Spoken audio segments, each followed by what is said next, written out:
Hey guys, it's Sharon Sung. And I'm Sean Pan. And today we're going to talk about our renovations on our $253,000 property and all the progress with it. And if you guys are new to this channel, welcome. I'm all about teaching you how to build passive income, become financially free, and design your best life. So if you guys are interested in that, make sure to subscribe and hit the bell button to be notified of my latest videos. And make sure to subscribe to Sean's channel where he talks all about real estate investing. So you might have seen it on our previous video, but we basically purchased our latest project at the end of January. And in that previous episode, I talked all about how we were able to purchase it, but now it's been months of renovations. We're almost at the end point, I would say, probably about 1 month out until we have the final product and we can start furnishing the house and making it into a midterm rental. So in the last episode, I kind of talked about how we were interviewing contractors. We ended up talking to about 5 different contractors. Some of them actually knew who we were, so they were really fighting for our business. We ended up narrowing down to 2 different choices. The first was a bid around labor for about $41,000. This bid was without material, and this company looked really good, great reviews, but they dealt with a lot of luxury builds. And you know, with what we're doing, we're not usually flipping super luxury. We're usually buying them as rentals, and we want people who we can work with all the time that can fix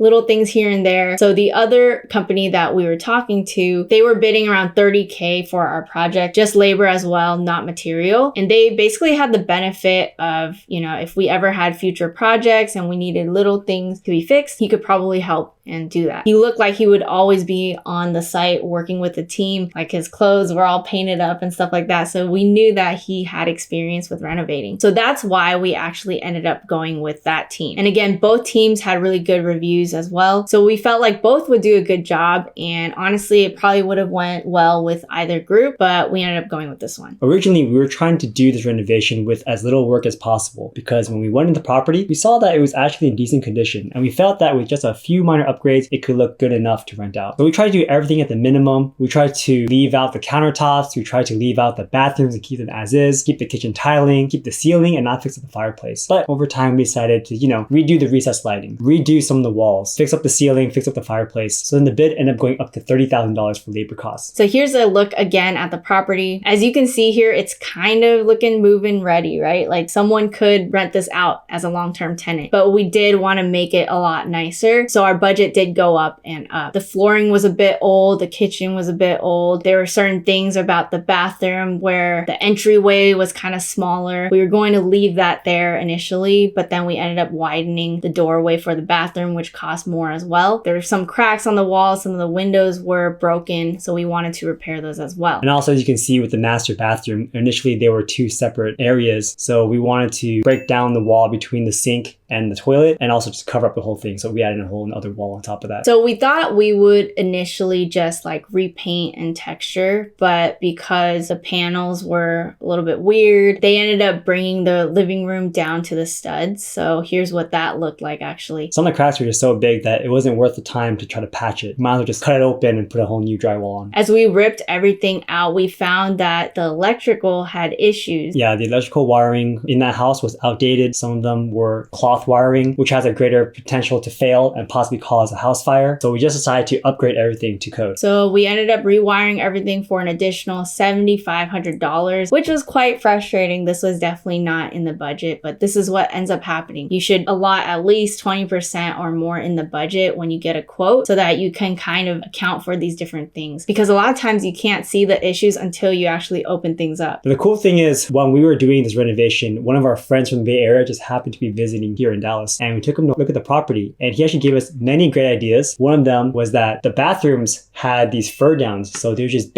empty spaces that were just covered up because that was the style back in the 70s. He said, why don't you open this up? Because by opening it up now, our showers and our kitchens suddenly look bigger than they were before. Yeah, the ceilings went up a lot and it just looked a lot bigger. So very happy with the suggestion. And then as we kept going, we decided to just rip out the carpet. Initially, I was like, hey, maybe we can salvage it. We can just patch up these little different things, do a deep clean and make it look all right. But we ended up ripping it out and we're gonna put in new flooring. We're just gonna put vinyl plank flooring throughout. And as we kept going, we ended up going, let's add new baseboards. Let's put in new doors. And I wanna say the interesting thing about this property is, yeah, we keep fixing it up, but it's also because because we could potentially end up moving into this property in the future. This property is in a better neighborhood than our current property. We're unsure right now, but we'll see. We might as well do some of these changes in case we do move in. So here's what the property looks like currently. We actually went there today and we saw it. It looks really nice. We love the recessed lighting in the living room. I think that lighting is extremely important for your property, so make sure you have like bright lights for the property. We're going with lighter flooring. As you can see here, we haven't done the flooring yet, but in a couple of weeks that should be completed. We went with pretty, I would say, basic finishings and stuff like that. We didn't go super fancy with color. We just essentially did white. We're gonna do white for the kitchen. I think that the kitchen is a bit smaller, so maybe making it white will make it look larger. The bathroom is essentially gray-ish, but it looks pretty nice, I would say. I'm happy with how the grout went with the tiles. I would also say that we're probably gonna add shelving. We're gonna do wall art, so it's gonna look a lot more exciting when we do deck that out. A lot of that color will probably come in when we do the furnishing for the midterm rental. We're hoping that this whole thing finishes up in about a month, and then we're gonna start furnishing the property and building out the Airbnb system. So again, like I mentioned in the previous video, we are planning to leave to Taiwan at the end of the year. We want to rent out this property as well as the other one. And a huge reason why I got it was if we create that Airbnb system, we can apply that to this primary home when we leave. Another thing to note is that we want to check if a long-term rental would make even more sense, or monthly rental, or short-term. So I think when we get to that point, we're probably going to call different property management companies that have handled midterm rentals in that area to see how they perform, and we'll just gauge which strategy works. I think the beauty of this is that we can apply any of these different strategies. Like, we're not limited to cash flowing only if we do short-term rentals or whatever, right? We can actually cash flow really well with this property, especially because we bought it all cash. We can do a cash out refinance in the future, but right now we're pretty open to figuring out what makes sense for us with this property. And I would say we're also kind of like gradually going. So we only bought one, I think, this year so far, which makes it so we're not like super impatient with things. We're not stressed about having to like flip a property or something like that. We have some time with this property. It's also nice living only 15 minutes away from it, because before we were trying to renovate properties all the way in California. So it made getting updates pretty difficult, and being able to just pop by and see our contractor at work makes us pretty happy. And by the way, if you guys are looking to purchase your first rental property, whether it's out of state or local, because we invested out of state most of the time because we were living in a high cost of living area, we have a course called Remote Rental Riches, which applies to anyone who's trying to buy their first rental property. So if you want, check it out through the link below. So I hope you guys enjoyed this episode, and we might even do a follow-up episode once we start the midterm or long-term rental process, depending on which strategy we use. If you guys like this episode, let me know in the comments below what you guys think about the current progress with the renovation. Subscribe, hit the bell button to be notified of my latest videos, and make sure to subscribe to Sean's channel as well, where he talks all about real estate investing. And we'll see you guys in the next one. See ya.